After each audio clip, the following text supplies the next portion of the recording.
This video, I'll be covering three free response questions in this mock AP Calc AB test from a test prep book. All right, so I would recommend you follow along, or I'm going to display the entire problem because each problem has multiple parts. So I'm going to show all the parts for one problem on the screen. And I would recommend that you pause the video, try all the parts yourself first, and then come back here to check your answer and to see how I approach the problems if you got totally stuck. Okay, this is like, I don't know if I said this right, it's the calculate required portion, or you should use the calculator in most of these problems. You might not need it for some of them, but this is in the first part where the calculator is allowed and sometimes required. Okay, with that said, let's begin with problem one. Here we go. So pause the video, try the problem first yourself, and then come back here. And I'm not timing this per se. I'll leave it up to you to time yourself to see how long you take to solve each problem. The entire section, I forget how long it is, but there's time limit. So just have an idea of how long it takes you to solve all three problems. So here's problem one. Okay, so let me read the question so that I refresh myself because I'm filming this before, without remembering what the question is. At time t between 0 and 10, the velocity of the particle moving along the x-axis is given by this velocity function, okay? Part A, is the particle moving left or right at t equals 5 seconds? So I'll go into each one in more detail. So this one, we just need to find out what the sign of the velocity is at t equals 5. So we find v of 5. We see if it's positive or negative. If it's positive, it's moving forward. If it's negative, it's moving backward. That should be good enough reasoning. Okay, what's the average velocity? So how do we find average velocity? Don't get it confused with the average rate of change, or the average velocity is the average rate of change of the position. So if you remember back in before you even learn what the derivative is, you learn about average rate of change. So don't get confused with that. You would need the position to use let's call the position x of t. You would need x of 10 minus x of 0 all over 10 minus 0. That is the correct way to do it, okay? But you would need to integrate this. Or remember, we can use the average value of a function formula. That's the integral. So 1 over 10 minus 0, so 1/10 times integral from 0 to 10, v of t dt. That's the average value of the velocity function on the interval 0 to 10. That's how I would approach that one. Okay. Part C, average acceleration. So that you would need to take the derivative of this. This is a calculator question, so I would do the n derive. Actually, when I learned it, the calculators weren't that fancy back then. So it was actually called n derive. I think the calculators nowadays use actually the derivative symbol. But anyway, I'll go over that in a bit. So you would do n derive. If this is what you put this in y1, so y1 comma x, you put that as y2, and then you do f int y2 with respect to x from 0 to 10, and then multiply it by 1/10. Okay, again, I'm going to go over all of these in detail. I'm just sharing my thought process if you're curious, because I would scan through the entire problem first. Given that P of t is the position of the particle at time t and P is 0 equals 5, find P of 2. So I would probably set up a definite integral and use fundamental theorem calculus to do this. Okay, so let's go through the details. That's if you're on time crunch and you don't care to check all your solutions, that's how I would approach all these. But okay, let's go through all parts now. 1a, so as I was saying, we want to find out the sign of the velocity. So we can put y1 equals this guy, just instead of t, it's x in our calculator, in like the TI-84, for example. That's how I learned it. And back when I was in AP calculus, I'm just saying with respect to TI-84. I have the silver edition, whatever. Okay, so then we can just find v of 5, which is 9.0496. Or you could just type in this 1 minus 4 times sine of 2 times 5, so 10, minus 7 cosine of 5. You can type that in as well. But because we scanned through the problem, hopefully, we know that we probably need to differentiate and integrate this guy. So put this as y1, and then you can even just trace the graph or use the table of values, find what v of 5 is, y1 of 5 essentially, or there's other ways to do it in the calculator also, okay? And since it's positive, it's moving to the right. That should be good enough justification. Okay, part B, average velocity of the particle. So we just find the average value of this function v of t from 0 to 10. As simple as that. So 1 over 10 minus 0, integral from 0 to 10, v of t dt. So this is how we put it in the calculator, as I was saying earlier. 1 over 10 times f int. This is the integral of y1 with respect to x from 0 to 10. And you should get 1.26243. By the way, this didn't give units, but if it had units, we would need to put the units as well, because they for sure dock points if you don't put the units. 1c, what's the average acceleration? So we can do similar to what we did in 1b, but we need to do it for acceleration, a of t, let's call it, okay? So we could do that. So that's what actually this is the last bullet point here. You can't so should be y. Actually, we didn't do a y2 yet, right? Let me see. Yeah, we didn't do a y2 yet. Sorry, I'm bouncing everywhere. So y2 would be n derived, y1 comma x, so that's derivative of y1 with respect to x. And for all values of x, so that's the function, okay? So this is a of t, y2. So then we just do the average value like that, which is similar to 1b, right? So 1/10 times f int y2 comma x comma 0 comma 10. That's how we put it in the calculator, okay? You could do that, or since we know this is a setup and we know the fundamental theorem of calculus already, we know that this integral would just be v of 10 minus v of 0, with the 1/10 down front because average value, okay? So we can just evaluate this instead, and you should get the same answer if you do it either way, because this is just fundamental theorem of calculus. You would have to do it here anyway. So it should be 0.92217, something like that. By the way, for rounding and all that, I would leave at least, at the bare minimum, 3 decimal places. If you're rounding in the middle of the problem, I would not recommend that. You should store things as variables in your calculator, by the way. But if you just really have to round, keep more decimal places, at least like 6, 5 or 6, so that you don't have rounding error. Okay. 1D, given that P of t is the position of the particle and P of 0 is 5, find P of 2, okay? So, as I was saying, we know that position is the integral of velocity, okay? So, we can just set up this definite integral from 0 to 2. V of t dt is P of 2 minus P of 0. This is fundamental theorem of calculus, okay? So, we can find this left-hand side with our calculator, and they give us P of 0, which is 5. So we can find P of 2. Okay, so that's what I'm saying in this second bullet point here. Okay.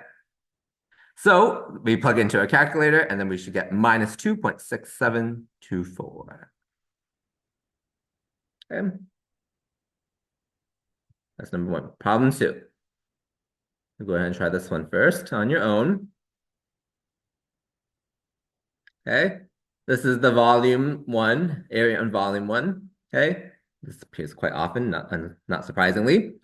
So we're given this region R bounded by these 2 parabolas, it looks like. I don't know why they gave us part A. Sketch the region from x is 0 to 10 and y is 0 to 10. This is a calculator question, so you can just graph it on your calculator and then sketch it there. I don't know why this was the question, but anyway, determine the area of R. Well, we would just need upper curve minus lower curve. That's the general idea there. Determine the volume when R is rotated about the y-axis. Well, y-axis is the vertical axis of rotation. Okay, so we probably would want to do the shell method here because you can't really write these as x as a function of y easily, okay? We'll go over that in a bit. And then the line x equals k divides the region R into 2 regions such that when these 2 regions are rotated by the y-axis, they generate solids with equal volume. Find the value of k. Okay, so it's more on the shell method. Okay, so let's go over A first. Again, just graph in your calculator and sketch it. And then since we scanned the whole problem already, we need to determine area and volume and all that. So let's pay attention which one's the upper curve. It's this one. Which one is that though? Well, let's look at the y-intercept. It's 10. So it's this one over here, x squared minus 4x plus 10, which is my y2 I put in my calculator. Okay. And then the lower curve is the other one with y-intercept of 11. So you can see I cut it off screen because you only need to graph it from 0 to 10 for both the x and y, but you'll see that. Okay. That's how we can easily tell which one's which by the y-intercept here. Okay, that's one way at least. Okay, part B, determine the area. So as I was saying, whoops, some formatting issue. There we go. Okay. So area is upper curve minus lower curve. And where do we start and stop? Well, we start at this point of intersection, and we stop at this point of intersection. That's where the region starts and stops. Okay.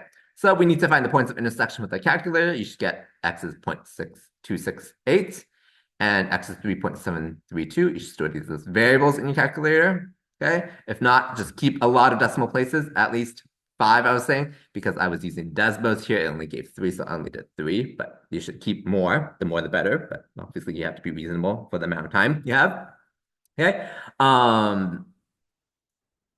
So what was I saying? So integral, we set it up as y2 minus y1, and then from 0.268 to 3.732, like this. This is the setup, okay? And in the calculator, I didn't write it here. It would be f int of y2 minus y1, comma x, comma 0.268, comma 3.732. That's how we set it up, okay?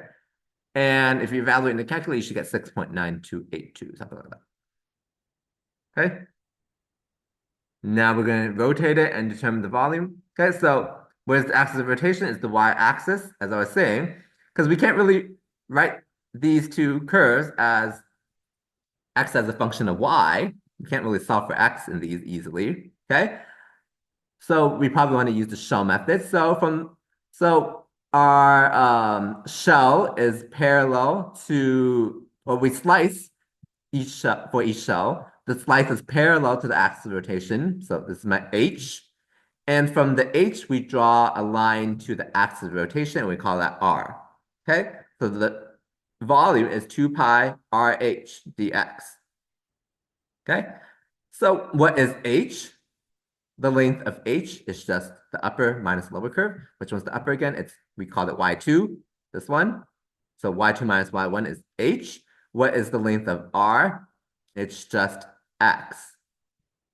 Okay, so we put in the calculator 2 pi times f int of x times, in parentheses, y2 minus y1, okay, and then comma x, with respect to x, comma 0.268, comma 3.732, and you should get 87.0624, something like that.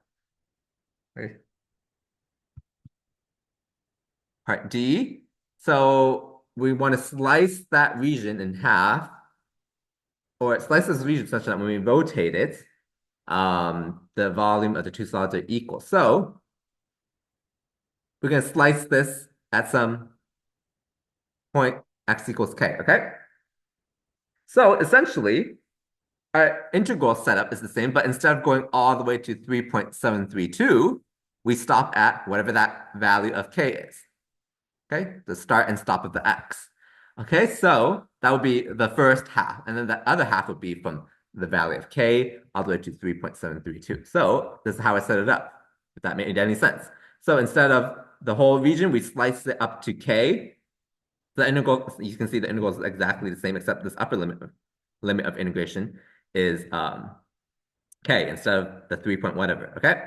And instead of what we found here, the 87 point whatever, we have it, okay?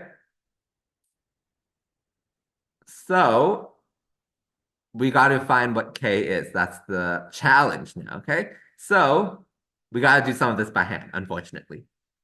All right, so what's x times y2 minus y1? That's what I did over here. It simplifies, if you do the math, down to minus x cubed plus 4x squared minus x. So we replace that in the integrand. That's here, okay? So here it's much easier to do by hand. We do fundamental theorem of calculus. Here's what I copied over here. We do fundamental theorem of calculus. You should get this mess over here, okay? And now we can solve for k. So we carefully type this as another y to graph, and then we carefully type this one as another y to graph, and we find the point of intersection. This is one way to go about it. And you get k is 2.35. Technically get another k over here, right? But it's 4.62, which is outside our limits already. The original limit was 3 point something, right? So we don't care about that. We only care about this one. Okay. This one was the quote-unquote more challenging one because it's not a typical one that you usually see of just rotating and all that. This has to make you think of how to set it up to slice that in half, per se. And then you had to do this by hand, the fundamental theory of calculus. Okay, problem 3. Last one in this video. Go ahead and try this first on your own. Okay, so let me read it. Water is leaking out of a conical reservoir at a rate proportional to the amount of water in the reservoir. That is, dy dt equals ky, where y is the amount of water left for any time t. Initially, there were 100 gallons in the reservoir, and after 10 hours, there are 70 gallons. Okay, so just without even this differential equation that they gave us, we should already know that when it says rate proportional to the amount of water in the reservoir, this is an exponential growth decay type of problem. Okay, and this gives us the big clue. The solution to this differential equation is the exponential function. Okay, all right. So part A, write an expression for A of t, the amount of water in the reservoir for any time t. Okay, so let's do that first. Here that as well over there. So if we know the general solution, which hopefully we do, it's A of t is A0 e to the k of t, where A0 is the initial value, k is the growth of decay constant, we call it, okay? We know the initial value because initially there's 100 gallons of water, so A0 is 100. Okay, so we still need to find the k. So we're going to use this other piece of information that they give us, that after 10 hours, there's 70 gallons. So plug in t equals 10 and A equals 70. That's right here, and we solve for k. K in the exact value is ln of 7 over 10 over 10. Okay, so probably in the AP exam, you need to write it as a decimal, so put it in the calculator. Store it as a variable, though, because we will need it. And just round it to like 3 decimal places, something like that. Okay, so our A of t is this, right here. Okay, or technically, I feel like they would, in my opinion, if I were the grader, I would like exact answers much better. But anyway, so I left it in exact form over here. All right, part B, how much water would have leaked out after 5 hours? Okay, so we're given A of t, right? So that's A, what's A of t again? It's the amount of water in the reservoir for any time. So to find the amount that leaked after 5 hours, what do we do? Well, remember that integral is net change. So if we have A prime, which is the rate at which it's leaking out, okay? Then that means if we integrate A prime, that we would get the net change in the water, okay? In amounts of water. Remember those concepts? Okay, so we just set up this integral from 0 to 5, A prime of dt, which we can do fundamental theorem calculus. It's just A of 5 minus A of 0. Okay, so we can solve it like this. Just A of 5 minus A of 0, because we have the function A of t over there, or you can do this over there in the calculus as well. Okay, so you should get minus 16.334. Okay, so that means 16.334 gallons of water leaks out. So don't forget your units. Let me even underline that. Okay. Gallons. We need gallons as the unit. They will probably take a point off if you don't have the units, okay? And by the way, it makes sense that after we integrate it, or even we did A of 5 minus A of 0, we get minus 16.334, negative, because it's decreasing. It's leaking out. Okay? Or net change, as I was saying. Part C, what's the average amount of water in the reservoir during the first 20 hours? So we just use the average value of the function formula, 1 over 20, and it goes from 0 to 20, A or T dt. We use A because this is the amount of water. It's asked for average amount of water. Okay, so we just use the calculator and put all the commands this time. I'm assuming you know it from the other examples I did. So the average amount should be 71.494 gallons. Don't forget the units again. Let me even underline that again. Okay. And part D, after how many hours of leaking will the amount from part C be in the reservoir? Okay. So what was the amount? 71.494. We said that equal to our A of t. Okay. So we can just graph this guy and graph 71.494, find the point of intersection. That is 9.408. So don't forget units, it's 9.408 hours. Okay, that's it for this video. Hopefully this is a good practice. I thought most of these problems were pretty standard for free response. The only quote unquote more tricky one was again, part D of number 2 might have been a little more tricky. And you have to be really careful typing this into a calculator if you solve it like this.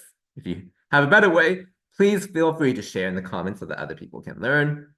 But otherwise, hopefully this was helpful, and please hit that like button if it has helped you in any way, even if you got some good practice, and hopefully see you in another video as well.